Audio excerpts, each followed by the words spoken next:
There are days when we just need to laugh. There are days when we should just laugh at ourselves and laugh at the children.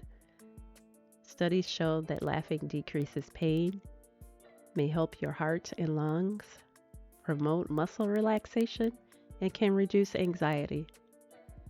It also says that positive emotions can decrease stress hormones and build emotional strength. I wanted to share some old stories that teachers have passed around for years via email. You may be familiar with these short little scenarios entitled 8 Reasons Not to Mess with Children. A little girl was talking to her teacher about whales. The teacher said it was physically impossible for a whale to swallow a human because even though it was a large mammal, its throat was very small. The little girl stated that a whale swallowed Jonah. Irritated, the teacher reiterated that a whale could not swallow a human. It was physically impossible. The little girl said, "When I get to heaven, I will ask Jonah." The teacher asked, "What if Jonah went to hell?" The little girl replied, "Then you ask him." A kindergarten teacher was observing her class of children while they were drawing. She would occasionally walk around to see each child's work. As she got to one little girl who was drawing diligently, she asked what the drawing was. The girl replied, "I'm drawing God." The teacher paused and said, "But no one knows what God looks like." Without missing a beat or looking up from her drawing, the girl replied, "They will in a minute." A Sunday school teacher was discussing the 10 Commandments with her 5 and 6-year-olds. After explaining the commandment to honor thy father and thy mother, she asked, "Is there a commandment that teaches us how to treat our brothers and sisters?" Without missing a beat, one little boy, the oldest in the family, answered, "Thou shalt not kill." One day, a little girl was sitting and watching her mother do the dishes at the kitchen sink. She suddenly noticed that her mother had several strands of white hair sticking out in contrast on her brunette head. She looked at her mother and inquisitively asked, "Why are some of your hairs white, Mom?"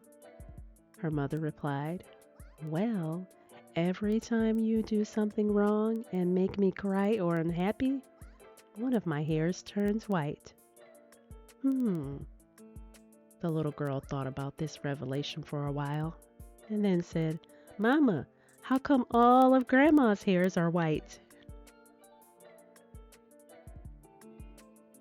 The children had all been photographed, and the teacher was trying to persuade them each to buy a copy of the group picture.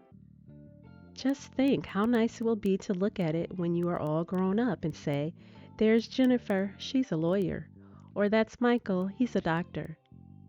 A small voice at the back of the room rang out, "And there's the teacher, she's dead."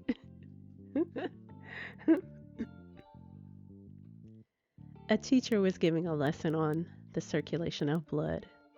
Trying to make the matter clear, she said, "Now, class, if I stood on my head, the blood, as you know, would run into it, and I would turn red in the face."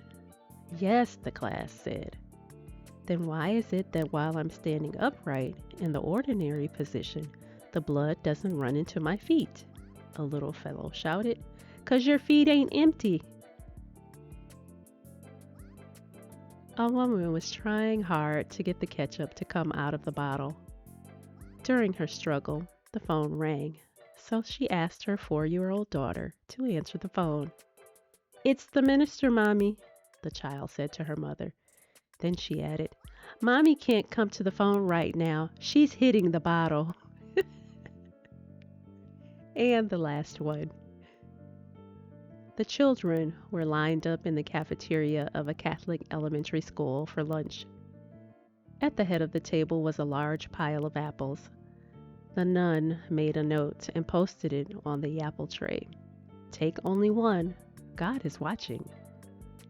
Moving further along the lunch line, at the other end of the table was a large pile of chocolate chip cookies.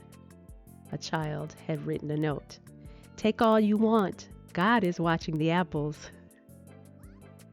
I hope these made you laugh. Thank you for listening.